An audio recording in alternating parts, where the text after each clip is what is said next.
안녕하세요. 초등교사 조윤주입니다.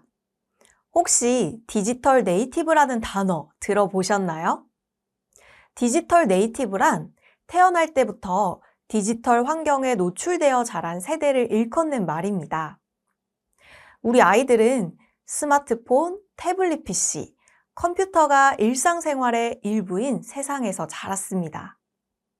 아이들에게 디지털 기기는 단순한 도구가 아니라 세상을 이해하고 소통하는 필수적인 수단이죠. 디지털 네이티브들에게는 다음과 같은 특징이 있다고 하는데요. 한번 살펴보겠습니다. 첫째, 멀티태스킹에 능숙하다. 둘째, 정보를 빠르게 습득하고 처리한다. 셋째, 텍스트보다는 이미지나 영상을 선호한다. 넷째, 소셜미디어를 통한 소통에 익숙하다. 다섯째, 새로운 기술에 대한 적응력이 뛰어나다. 어떠신가요? 우리 자녀들의 모습과 일치하는 내용이 여러 개 보이시나요? 디지털 네이티브인 우리 아이들에게 디지털 기기를 안전하고 도움이 되도록 사용하게 하는 방법이 정말 중요하겠죠. 이번 시간에는 학교에서 우리 아이들이 디지털 기기를 어떻게 사용하고 관리하도록 하는지 알아보겠습니다. 이번 시간 학습 목표입니다.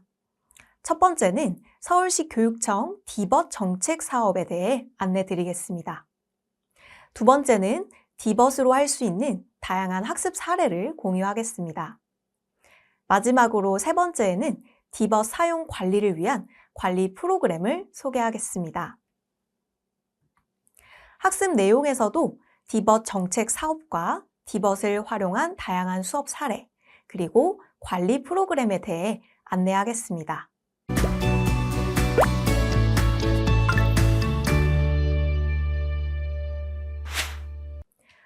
첫 번째로 살펴볼 내용은 서울시 교육청에서 진행하고 있는 디벗 정책 사업입니다. 교육부에서 디지털 기반 교육 혁신 방안을 발표했는데요. 주요 내용에는 개별 맞춤형 교육을 위한 인공지능, 디지털 기반의 교육과정 및 교수학습을 확산하고 지원하는 교육 방안이 포함되어 있습니다. 우리는 디지털 대전환 시대에 살고 있죠. 인공지능, 빅데이터, 클라우드 등 정보통신 기술을 기반으로 사회의 대부분의 서비스가 디지털화되고 있습니다. 이런 사회의 변화에 맞춰 교육 분야에서도 교육 내용과 교육 방식의 근본적인 변화가 요구되고 있죠. 또 AI 디지털 교과서 보급 등 교육의 원활한 디지털 전환기에 발맞춘 학교 정보와 인프라를 구축하겠다는 내용도 포함되어 있습니다. 기존의 교실에서는 교사 1명이 학생 다수를 가르치는 시스템이었다면 디지털 기술의 발전으로 미래의 교실에서는 개별 기기와 AI 디지털 교과서를 이용해 모든 학생을 위한 맞춤형 교육이 이루어질 것입니다. 이 과정에서 꼭 필요한 것이 바로 학습을 위한 디지털 기기겠죠.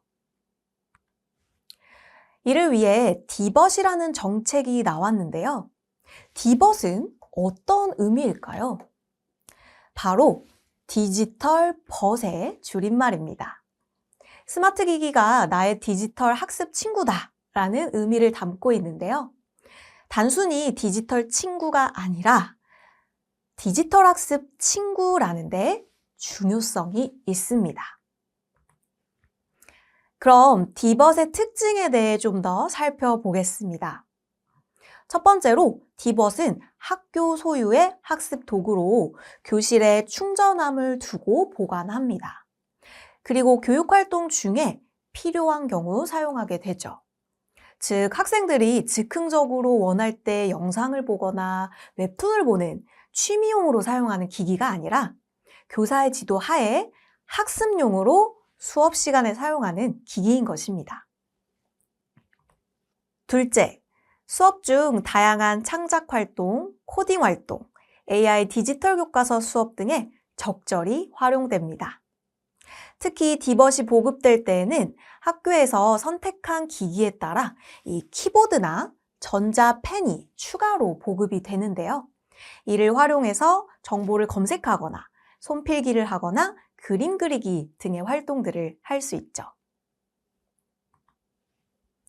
디벗의 세 번째 특징은 수업 및 기기 관리 프로그램을 활용한다는 것입니다. 이 부분은 뒤에서 좀 더 자세히 다뤄볼 텐데요. 이 디지털 기기를 활용하다 보면 학생들이 수업에 집중하지 않고 원하는 사이트에 들어가서 영상이나 웹툰을 보고 있진 않을까 이런 걱정이 될 때도 있죠. 이 학생들의 수업 집중도를 더욱 높이고 참여를 활성화하기 위해서 수업 및 기기 관리 프로그램을 사용하게 됩니다. 예를 들어 이 사진처럼 수업에 필요한 앱을 선택해서 디벗 기기에 설치하는 이런 기기 관리 프로그램을 사용하는 거죠. 그럼 디벗 보급은 어떻게 이루어지는지 살펴보겠습니다. 우선 디벗은 1인 1기기로 보급되게 됩니다. 학생은 자신만의 기기를 이용해 학교에서 하는 디지털 기반 수업에 참여하고 맞춤형 학습을 할 수 있습니다. 또 교과 학습의 기반이 되는 디지털 기초 소양 교육도 함께 이루어집니다. 학교에서 디벗 기기의 종류를 선택하게 되는데 크롬북, 아이패드, 태블릿 PC, 웨일북, 윈도우 노트북 중에서 학교 상황에 맞게 기기를 선정하게 됩니다. 이 모든 기기에는 수업 및 기기 관리 프로그램이 설치되어 보급되기 때문에 안전하게 수업에서 사용할 수 있습니다. 마지막으로 디벗이 보급될 때는 디벗 사용법과 디지털 기초 소양 교육도 함께 이루어집니다. 서울시 교육청 TV 유튜브 채널에도 학생들을 위한 디벗 사용 예절 교육 자료가 탑재되어 있고요. 또 홈페이지에도 교육 자료가 업로드되어 있습니다. 또 교사 연수가 미리 진행되기 때문에 학생들에게 디벗 도입에 필요한 디지털 기초 소양 교육도 충분히 진행될 예정입니다. 다음은 학교에서 안전하게 디벗을 사용하기 위해 어떤 방법을 활용하는지 살펴보겠습니다. 학교에서는 기기 관리 소프트웨어인 MDM을 사용합니다. 이 MDM은 모바일 단말기 원격 통제 시스템입니다. 개인정보 보호, 유해 앱 삭제, 분실, 도난 및 위치 관리, 단말기 상태 모니터링, 콘텐츠 자동 배포 등의 기능을 가지고 있는데요. 이 소프트웨어가 이미 디벗에 설치되어 보급되므로 학생과 교사 모두 안전한 상태에서 디벗을 활용하게 되는 거죠. 기기 관리 소프트웨어뿐만 아니라 수업 관리 소프트웨어도 함께 사용할 수 있습니다. 이 수업 관리 소프트웨어란 수업 중에 교사가 학생들의 기기를 모니터링하거나 또는 화면 잠금, 앱 배포, 링크 공유 등을 할 수 있는 소프트웨어를 의미하는데요. 학생들의 참여를 이끌고 수업에 집중하게 하는 방법이 되겠죠.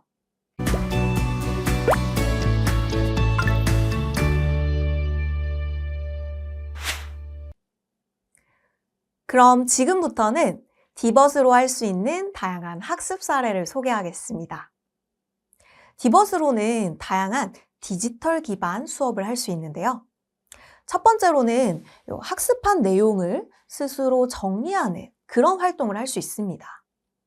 기존에는 공책에 학습한 내용을 정리했었는데요. 디벗이 도입되고 나면 수업을 통해 학습한 내용 또는 인터넷을 통해 검색한 내용을 디벗 기기에 스스로 정리할 수 있습니다. 기기와 함께 제공되는 펜을 이용해서 손필기도 할 수 있죠. 이렇게 필기한 내용은 기기에 계속 누적이 되기 때문에 복습을 하거나 오답 노트를 만들 때도 좋습니다. 두 번째로 AI 디지털 교과서를 통해 학습한 문제풀이 과정을 기록하고 공유할 수 있습니다. 아래 사진은 AI 코스웨어로 푼 문제 중 가장 중요한 문제를 학생들이 선택해서 풀이 과정과 이 문제를 선택한 이유를 쓴 모습인데요. 문제를 풀고 끝내는 것이 아니라 중요한 문제를 선택해서 풀이 과정을 필기하고 온라인에 공유하는 과정을 통해 자기평가와 상호평가를 할 수 있었습니다. AI 디지털 교과서가 도입되면 디벗과 더 큰 시너지 효과를 낼 수 있겠죠? 세 번째로 디벗을 활용해 온라인 공간에서 모둠 활동을 할 수 있습니다. 모둠이 함께 발표 자료를 제작하는 과제를 할 때 디벗을 이용해서 공동 작업을 할 수 있겠죠? 인터넷에서 자료도 검색하고 설문조사도 하고 정리하고 발표 자료를 함께 만들면서 비판적 사고력, 디지털 소양, 협업 역량 등을 기를 수 있습니다. 마지막으로 창작 활동도 가능한데요. 디벗을 사용해서 영상을 제작하거나 웹툰을 만들 수도 있고 웹소설을 쓸 수도 있습니다. 아래 그림은 학생들이 직접 만든 공익광고 영상과 홍보 포스터입니다. 이 모습은 학생들이 실제로 발표 자료를 함께 협업하여 제작하는 모습입니다. 열심히 자료를 찾아서 모둠별로 발표 자료를 만들고 있는 모습이네요.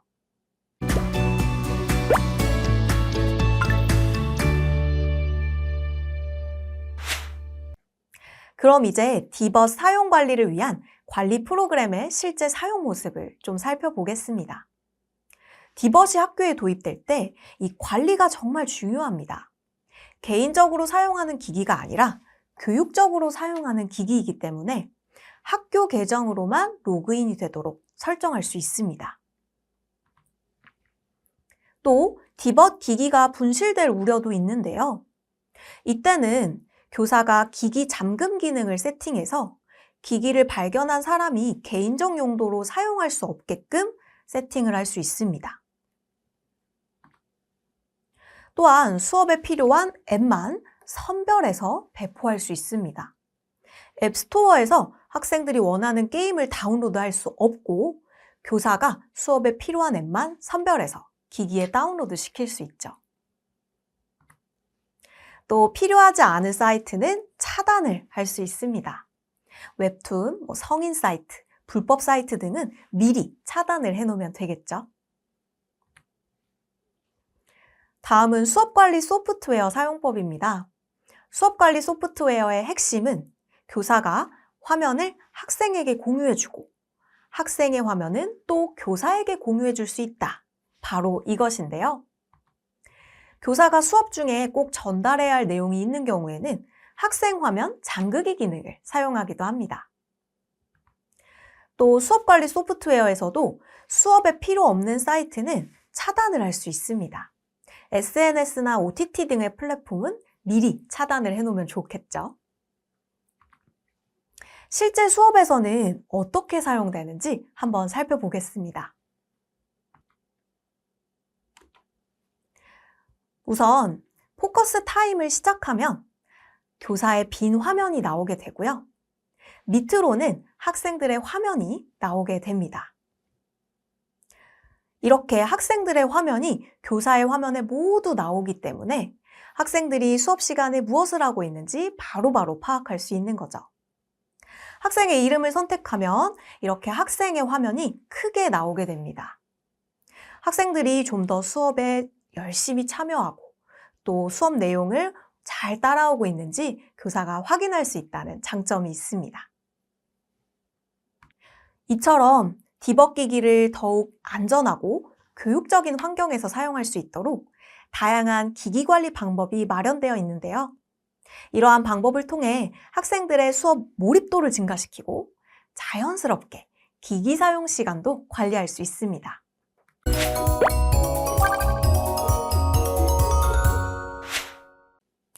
마지막으로 학습 정리를 해보겠습니다. 첫 번째는 서울시 교육청의 디벗 정책 사업을 소개했습니다.